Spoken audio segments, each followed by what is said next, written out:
Number समीकरण 2x plus 3y बराबर 11 का आलेख खींचे और ग्राफ में y का मान ज्ञात करें जबकि x बराबर -2 है।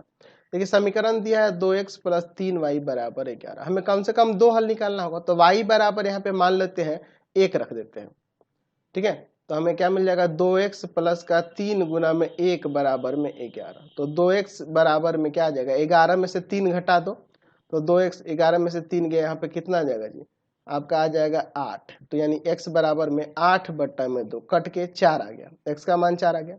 अब मान लीजिए y बराबर 3 रख लेते हैं, तो 2x प्लस का 3 और गुना में यहाँ पर 3 बराबर में 11। तो 2x प्लस का 3 तिया 9 बराबर 11, यानी कि 2x बराबर में 11 में से 9 घटा देंगे, यानी कि 2x बराबर में आ जाएगा 2, ये जाएगा भाग में, तो x का मान आ जाएगा 1।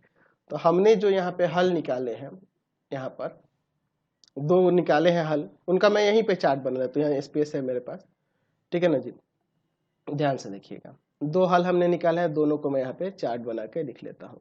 तो हमने देखा एक्स वाई, हमने y का मान 1 रखा, x का 4 आया, y का मान हमने 3 रखा, x का 1 आ गया। चलिए अब इसका मैं यहाँ पे ग्राफ बनाता हूँ। ध्यान से देखिएगा, मैं ये मोटे वाले लाइन को x अक्ष ले लेता हूँ, ठीक है, और इसको मैं y अक्ष ले लेता हूँ ऐसे, ठीक है। चलिए x यहाँ पे मैं ले देता हूँ x डैश, यहाँ y और नीचे मैं यहाँ ले देता हूँ y डैश, ठीक है। 1 2 3 4 काफी है, 1 2 3 4, माइनस का 1 माइनस का 2 माइनस का 3 माइनस का 4, माइनस का 1 माइनस का 2 माइनस का 3 माइनस का 4। x बराबर 4 पर y का मान 1 हमें प्राप्त हो रहा है, x बराबर 4 पर y का मान हमें 1 प्राप्त हो रहा है, 4,1। दूसरा देखिए x का मान 1 पर y का मान 3 मिल रहा है, x का मान 1 पे y का मान 3 मिल रहा है, 1,3।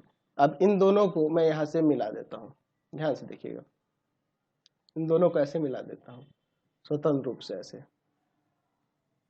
ठीक है, ये ना होगा जी। चलिए अब देखिए, ये ग्राफ मैंने बना दिया। ग्राफ बनाने के लिए कह रहा था 2x प्लस 3y बराबर 11 का, फिर कह रहा है कि y का मान ज्ञात कीजिए जब x का मान -2 है, तो x का मान -2, यानी इसको और आगे बढ़ाना ही पड़ेगा, है ना, मैं इसको और आगे बढ़ाना पड़ेगा। चलिए मान लीजिए यहाँ तक मैंने बढ़ा दिया, तो यहाँ पे देखिए x का मान -2 ये रहा,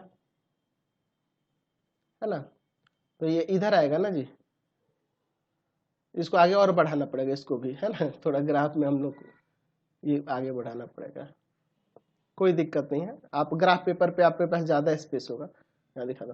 तो ये कहाँ पे मिल रहा है, तो यहाँ 4 के बाद यहाँ पे 5 ही ना होगा जी, 5 पे मिलेगा। तो यहाँ पे लिख दे रहे हैं कि y का मान होगा कितना, 5, जब x बराबर -2 होगा। देख रहे हैं ना, -2 के सामने जाओ इधर से और इधर देखो, ये 5 के सामने आ जा रहा है, ठीक है ना। चलिए अगला देखिए क्या रहा है,